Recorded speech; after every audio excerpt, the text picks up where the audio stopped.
Hey, everybody, welcome back for day 36 of the 100 Days of Halloween. How are you doing? Or happy Wednesday, happy hump day, whatever you are correlating today with. So, 100 Days of Halloween. What am I doing?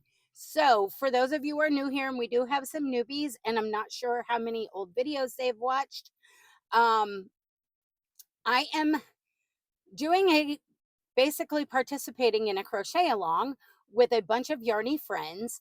But our yarny friend and sis, Ranee, over at the Woolly Llama Shop, had this brilliant idea that she was discussing on a live with a bunch of us. And she wanted to do a Halloween or fall themed blanket, but rather than a full fledged huge blanket, since it is very hot in the South, her idea was to do it in small bite-sized pieces or 6-inch by 6-inch granny squares that are either Halloween or fall themed. And so a bunch of us have jumped on, and we are making our fall or Halloween themed projects in solidarity with Rainy. And I am making a blanket along with her. Mine's a little bit different. We have another Yarny content creator, Nova, who is making wearables for herself and some very special littles in her life. And then Patricia over at the Yarny Cat Crochet is also, I think she has finished her project. I'm not sure if she's doing any more. She's already put out a video. It will be linked in the description box. All of these ladies will be linked in the description box, so you can go check them out, see what they're up to. I do know Nova is dropping an update video like once a week on her square progress. Rainey and I are trying to do every day for the 100 days, and so far so good. So the 6-inch by 6-inch granny squares, they're either fall themed, meaning they start off as like a motif in the middle that turn into a granny square, or we're using Halloween fall kind of colors, or we are also finding really cool appliques for fall Halloween themes. And some of us are also freehanding some things to put on said squares. Rainey is a little more organized. She scoured the interwebs. She is providing a new pattern every single day for a square that she is drawing at random from her magic jack-o'-lantern, or as I'm calling it, her jinx jack-o'-lantern, because for some reason she keeps getting some spiders. Hopefully today she won't get another spider. But I myself, I'm not that organized. I am more going with the creative flow. Whatever sparks my creativity that day is what kind of square I'm doing. The only portion that is kind of at random now that I started doing at the beginning of the week, I had made up so many blank squares, um, that they were piling up, and I kept making more squares to put appliques on. And I was like, I got to start using these because I have almost 100 squares done. So I decided to put them in a box, which it started off as a large shopping tote. That was an epic fail trying to draw at random, holding it with one hand. It was wanting to clap. Yeah, it was a whole thing. If you want to see that epic fail, you'll have to go back. I think it was Sunday or Monday's video. I can't remember. Yeah, it was, maybe it was Fridays. I'm not sure. But anyhow, so we have transitioned into a box that I am calling the Boo Box of Fate. And whatever I draw out at random is the square that I am using for the next day. And I'm having you guys guess whenever I draw that square what I'm going to put on it. And I don't look at your comments until the next day when I pull up um, the the comment section so I can see what your guesses were versus what I put on my square. So we have completed squares 1 through 10, 11 through 20, and 21 through 30. And now we are working on our fourth set of 10. Yes, I am basically keeping track of them in sets of 10 because it's easier for me, because I know we're going to have 10 sets to complete this blanket, because that'll be a 100. And at We are joining them. Ranee is joining hers entirely different. You'll have to go check her out to see what cool join she is doing for her squares versus what I'm doing. And yeah. So let's get with a reboot of days 31 through 36, which is today. Um, for the other squares, each group of 10, I have done a video short. For those of you who are new, you can go into my short section and see each group of 10 that we have completed already. I've done the little shorts so we can keep track because I have started joining them together. So, day 31. And for all the information for the square, whether it's an applique online or a tutorial, in the description box, if it's something I freehanded, I'm putting that in there as well, to let you know that there is no pattern. It was just freehanded. So, or if I modified, whatever. So day 31, I did this poison apple on this purple background. And then we started drawing squares at random. So for that day 32, I ended up drawing an orange square. And I don't remember what all the guesses were, but I ended up putting fall leaves because as of yet, I had no fall leaves yet. So we did the fall leaves on this one that was drawn at random. And then the next day, we drew purple again. And I was like, we're not going to veto it, even though we've already done purple. Obviously, purple wants to be seen. So I ended up putting this little Franken ghosty. The information for this pattern is in the description box. It's like a set of 4 or 5. And they're all different little characters of ghosties that are like trick-or-treating costume wise. So there you go. And then on day 34, we drew the yellow square at random. And I ended up giving the square a name because it's called Spell Gone Wrong.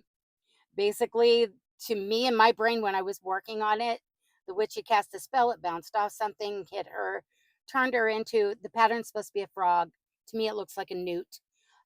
So I made this little witchy hat to go on top of it. So she turned herself into a frog or a newt. And that was day 34. So then we at random we drew another orange square, but this one was fluorescent orange, and this was yesterday's. And I ended up putting a crystal ball on here and then adding a little star, crescent moon, all that good stuff. So that was day 35. So day 36, we drew out this fluorescent green right there. And let's see what you guys guessed. Let me turn my sound down. Oh, just in case the video pops on. And see what you guys guessed that I would put on the square. Let's see, day 35, comment section. Everybody, welcome back for day. Okay. Nessa over at Infinitely Zero said her guess was going to be a mummy or a zombie. She loved the frog and the crystal ball and the Franken ghost. Alana Hawkins said headstones. Lisa Knits, she's another Yarny friend over in Australia. She said, hi, Missy. Nova, she thinks this is so fun. She said she will guess another off the wall Oogie Boogie. And I love that idea. Debbie Van Rensburg, she's guessing a wand with a spell, Hocus Pocus. Patricia over at Yarny Cat, she loves the crystal ball, loves Repeat Crafter. Her next guess, she said, is crime scene tape across a house shape with yellow-orange windows. I love that. And then Donna Hoskinson, our other Yarny sis, she says, love it. Ooh, what will you make? She says a cauldron. And then Sam over at Memphis Makes, another Yarny friend and sis. She says, yep, totally wrong. LOL. Okay, for tomorrow, I'm guessing a snake. So, what did I put on my lime green square. Well, nobody got it. I found this super cool um applique, and I was dying to use it. I was just waiting for a square that would show off the colors. And I'm going to show you the square. I absolutely love this one. This has got to be in my top 5 too. So, lime green. Yep. I made this swirl kitty cat. I think this pattern is so super cool, and it is free. It is a free pattern. Um, I did the purple and worked my way around. And you do as you're going around, you do the black and you do the head and the ears. And the purple comes across and does the tail. I thought this was so cool. There was no way I was not making this one. And I was just waiting. And it is a little brighter than what you guys are seeing. This is why I don't like my laptop. It's easy for me to video on my laptop, but it doesn't show the colors like it should. Um, and I used sparkly black. I hope you guys can see it better that way. There we go. Maybe that's a little better. But I thought this was super cool. And when we drew this green square, there was no, oh, and you can even see the sparkle all the way back here. There was no way I was passing up not using this one on there. Yeah, this was exactly the color I was waiting for to show this one off. And I absolutely love it. So the pattern is free. And I'll get that light out of my eyes. It is by Addy-s.com. It's called Swirly Cat Free Crochet Pattern. And I will link it in the description box. This is what it will look like when you pull it up. It's ATTY-S.com. But I will link it in the description box because this kitty applique, I'm telling you, it was super easy, and I just love this one. It's definitely top 3. Definitely top 3 for sure. And I had to use the black sparkly yarn along with the purple, and that was why when we pulled this fluorescent limeish green, I knew it was going to show it off and show it off really well. So, yay! Square 36. Oh, so, yep, another free applique, and I'm sure a lot of you will like it. You can use it on anything. It doesn't necessarily have to even be Halloween themed. I plan on using it on another project that Patricia over at the Yarny Cat inspired me to make, that I will be making later on. She made, I believe it's a satchel, like oh, what do they call those? It's the little bags, crossbody bag, I think is what it's called. I'm going to make something a little different, but I do intend on using that applique because I really like that one, and it was super easy. Super easy. It is a written pattern, it is not a tutorial, but she walks you through it step by step. You can't mess it up. You can't. I'm telling. Well, I'm not gonna say you can't because depending on what right headspace you're in. I I did frog once, only a few stitches because I was reading the wrong section. So, but yeah.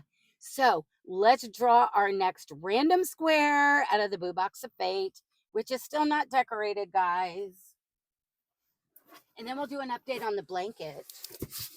So let's, and I think at this point, if I counted correctly on my tally sheet, I only have 5 more squares left to put in the box. And I will have, from counting all the ones we've done so far, the 36, and then what's in here that doesn't have an applique or it's a design, whatever. I think I only have 5 more to make to put in the box to draw from. And I will have all 100. I may make a couple backup ones just to, yeah. So Let's draw at random. And let's hope we don't get a color that we've already had. Ooh, okay. This is different. Um, hmm. This is like a cinnamon brown. Oh, well, we don't want the boo box of fate to so this is the square we drew. It's like cinnamon. I'm almost positive this may be Big Twist. Is it cinnamon or rust? I don't remember. But this is the next square. So think about an applique, something Halloween or fall, that would go on like a rust colored or cinnamon colored square, and put your guess down in the description, in the comment section, to see if you guys guess it correctly, because I don't know what I'm going to put on this one yet. Sometimes I already have forethought, because I've been making some appliques in advance, but depending on what color I draw, they won't necessarily go. So I'm having to try and figure out a different thing, because I want some made in advance, because we will be going on vacation next month, and I want to have appliques ready to go, because we will draw the squares for me to have with me so I can work on them and do my video every day. Depending on how it's going, we will see. We may decide to do it a little different that week, but yeah. So cinnamon or rust colored. I'm gonna have to really think on this one. Go ahead and put your guess in the comment section, and we will check it tomorrow. And I do need to go in for this week's videos. I don't even think I've gotten in there and been able to comment yet, because I've had so much going on. I will get in there. I will like them. I will love them. And I will comment back. So yeah, here we go. Put your guess in, because I don't have a light bulb moment yet. We will. It'll probably hit me later this evening going, oh, yes. Okay. So, update on the blanket. Last time I think I showed you guys, I think I had 6 squares across and 6 squares up, because I had decided, rather than just do it 10 and then do row by row by row, I was going to, due to ease of joining and yarn saving and insta tie-in, I decided I was going to do it like a C2C. And it is a time saver. I'm going to tell you right now, you are ever doing a blanket with a bunch of granny squares, put it together like a C2C, because the amount of ends is so much easier to weave in, because there's only one on the bottom and one on the side. Everything else you do all the way through as you attach them.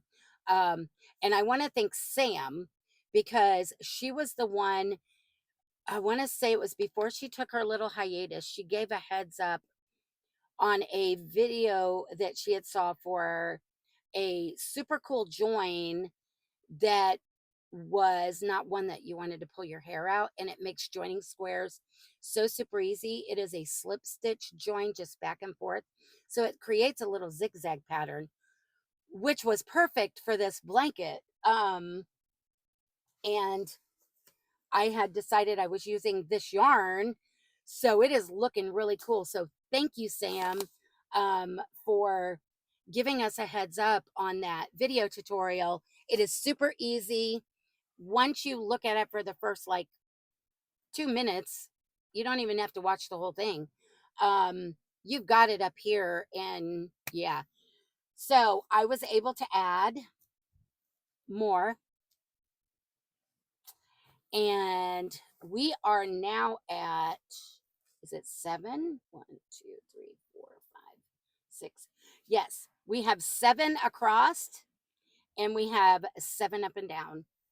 So here's there, and then this next row, and I know I'm not going to be able to hold the whole thing. There we go. Oof. Oh, there's the bottom row. 7 across. And then we go up to this one, which is 6. And this one is 5. This one is 4. Then we've got 3. Then we've got 2. Then we've got 1. Yay!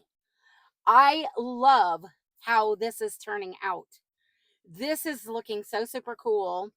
And let me scoot up a little. So you can see how the join looks. And it doesn't stick out hardly at all. And it makes it look super cool. And I'm so glad Sam showed that, because I think it was kind of like perfect timing. Almost like one of those kismet kind of things. See how it looks? Very cool. So my next row will start here, go here, go here, go here, here, and then down to here. And then we'll go here, and then here, and then here.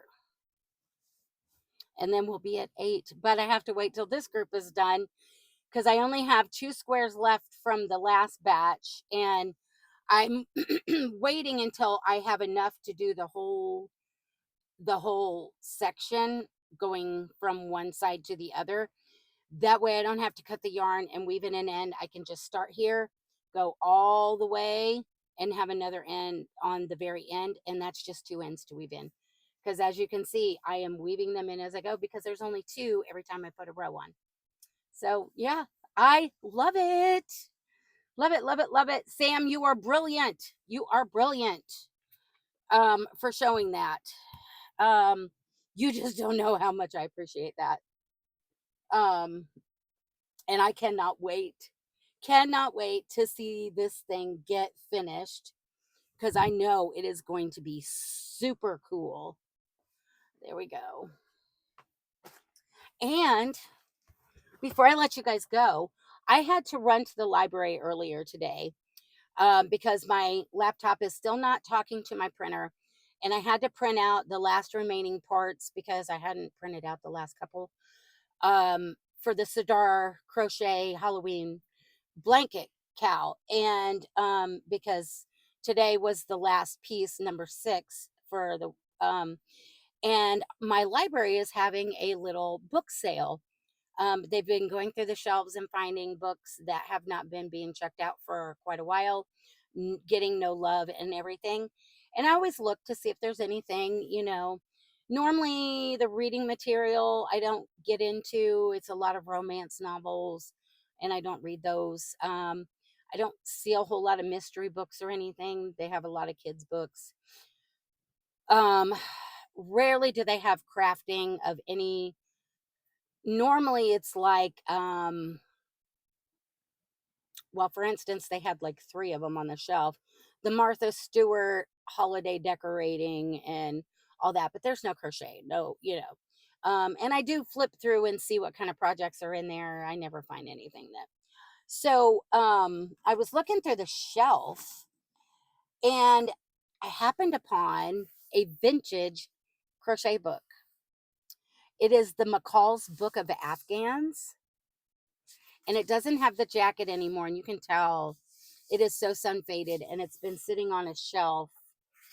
And I was looking at the copyright date, and I was trying to see, let's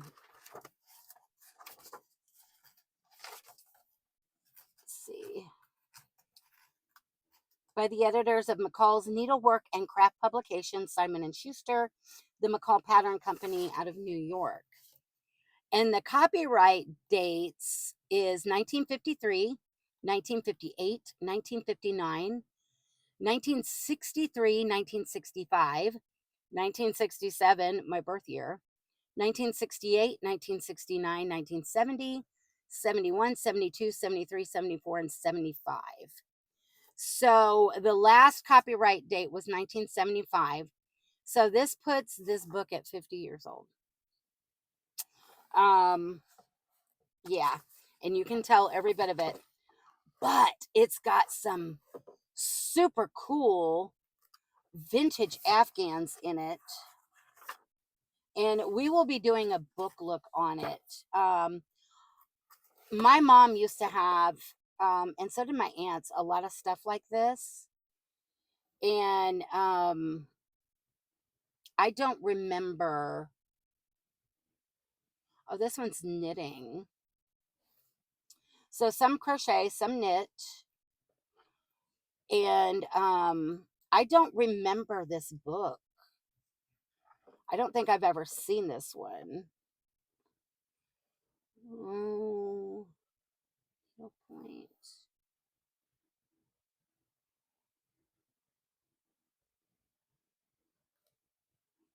Trying to see if this one is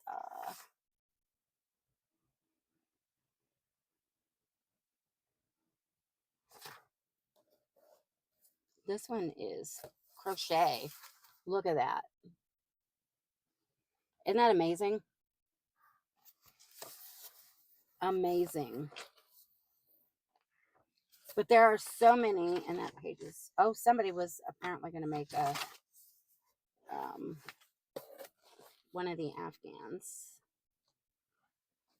But there are some pretty cool Afghans in here. Some of them you can tell they is 70s and 60s is all get out. And for those of you making veterans blankets, this one's called Stars and Bars. How cool is that? I mean, that's a lot of stars, but wow. But I do make veterans blankets for hospice, and that's pretty. It's called the Folkways Afghan and Pillow. But yeah, we will be taking a deeper dive into this pretty. Oh, and I thought I saw when I flipped through it real quick at the library. Yes, something that Nova would go gaga for, and it's called the Jigsaw Puzzle Afghan, and it is crochet, and basically it looks like a whole lot of freeform ish. Nova, this one is screaming your name. Look at that. How cool. But and I saw, look at there. There's a Siamese kitty. Oh my gosh. But I saw that and I was like, that is screaming Nova through and through and through. And then look, there's Laura from Mimi's Crochet and Farming's Magic 8 Ball right there. Yep. And I don't know if it gives you instructions for all the motifs. I would have to go in here and check it out, but we're going to do a deeper dive because I thought this was so cool. Oh. And so many treasure chest Afghan. Yeah, we're going to do a deeper dive into this, guys, and check out. They have embroidered Afghans in here. How pretty. But I couldn't believe I found this. And it's called The McCall's Book of Afghans. Yeah, really old. But actually the book is in pretty good condition for how old she is. So yeah. And then I also found another book when I was in there on the shelf. And this one really surprised me. You guys know I'm obsessed with learning to knit socks. And so I've been compiling books on learning how to knit and things like that. Just different kinds of knitting material. And they had this book called Guide to Knitting. It's The Chicks with Sticks, Nancy Queen and Mary Ellen O'Connell. Learn to knit with more than 30 cool, easy patterns. But what really hit me was the Chicks with Sticks, and it's got little chickens knitting right there. And oh, I forgot to tell you, because this was hardbound, it was $1. And this one, because it's a paperback, was 50 cents. Um, so I just gave her $2 and called it a day. Because I know the money goes toward the library fund. So yeah, I think this is super cool. And I can't wait to kind of look into it and see what all information's in here. Talking about yarn, tools and tackle. Yeah. So, Chicks with Sticks, Guide to Knitting. So, another one in my little knitting repertoire so that I know I'm not going to get to start learning to knit by the end of this year, probably, because I have a lot of projects that I need to complete from old ones from 2024 and 2023 that I promised myself I would finish this year by the end of the year and not carry them into 2026. Um, so I think once we get those complete and move into 2026, it's going to be, and I know Laura said this for this year, I think it was. She was going to call 2025 the year of learning to knit or knitting. Um, but I think I'm still going to focus on my crochet. But in the background, I thought I was going to have fun trying to learn to knit and sharing my journey with you guys on whether it's going to be an epic fail or if it's going to be something that I love, and yeah, and see what kind of skills we can build outside of crochet and the other arts that I do, with painting, drawing, um, beading, and stuff like that, and sewing. So yeah, we'll take a deeper dive for a book look in because we have several books we're gonna have to do a book look. I just got to get time to start recording them. So yeah, those were my finds. I was especially excited about this old girl right here. I cannot believe this book is 50 years old. Yeah. So there we go. I know it probably, I wish it still had, how they used to put the little pocket on here with the card, or they used to like put the little sheets on there and then stamp it with the date when it was checked out. Um, I've got a library book from an old library in Kansas like that I purchased from. They let me purchase it because no one had checked it out in like 20 years. And I had to have it because it was part of my family's history, unbeknownst to me until later on. But and we should talk about that book someday, because it has to do with art. So um, when I saw this, she said it hadn't been checked out in ages. And that was why they went ahead and pulled it off the shelf. And so, yeah, apparently people have been judging a book by its cover and didn't want to give her any love. So I had to bring her home. So with that, I'm going to let you guys go. This has been long enough of me just yammer. And come back tomorrow for day 37 of 100 Days of Halloween and see what we put on this square. And don't forget to put your guess in the comment section, because I'm not sure. I wasn't prepared for that one. I keep my brain prepared for the brights, and I forgot they're not all bright in there. So with that, I'm going to let you guys go and leave you with these parting words. Life is not perfect, so be kind. Try and create something new every day and keep reaching for the stars and your yarn. So until next time, guys, love you bunches. Talk to you tomorrow. Bye for now.